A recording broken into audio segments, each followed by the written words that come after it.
Maybe then how come you opened it in Telangana?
Sir, pharmacy sir.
Infrastructure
अंदर रागंడి अंदर आप हटा हटा सर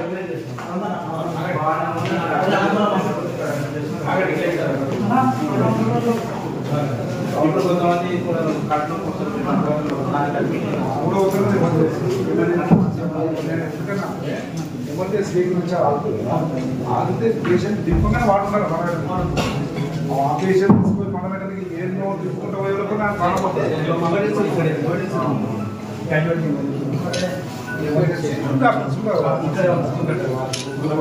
ఇప్పుడు రోడ్ ఎట్లయితే అయిందో దీనికి ఎమర్జెన్సీ లేకపోతే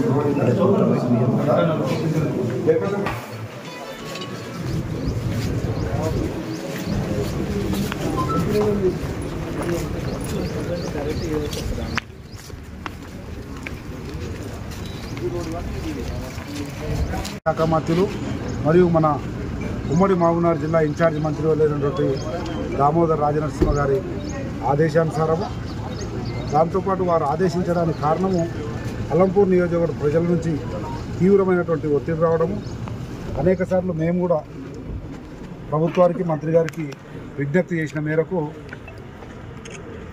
2018లో ఆ రోజు నేను ఎమ్మెల్యేగా ఉన్నప్పుడు శాంక్షన్ అయినటువంటి 100 పడకల ఆసుపత్రి నత్తనడకన సాగి ఈ ప్రాంత ప్రజల ఆరోగ్య యోగక్షేమాల గురించి కాకుండా ఓట్లు సీట్లకు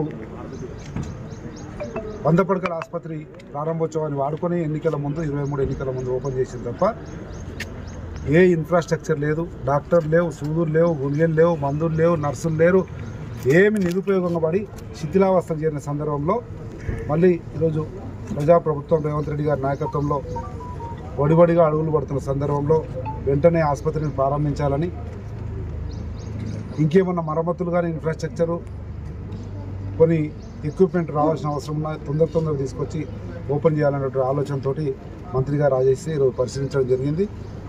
చాలా సంతోషం అనిపిస్తుంది, నిజంగా మనసు నిండా ఆనందం ఉంది.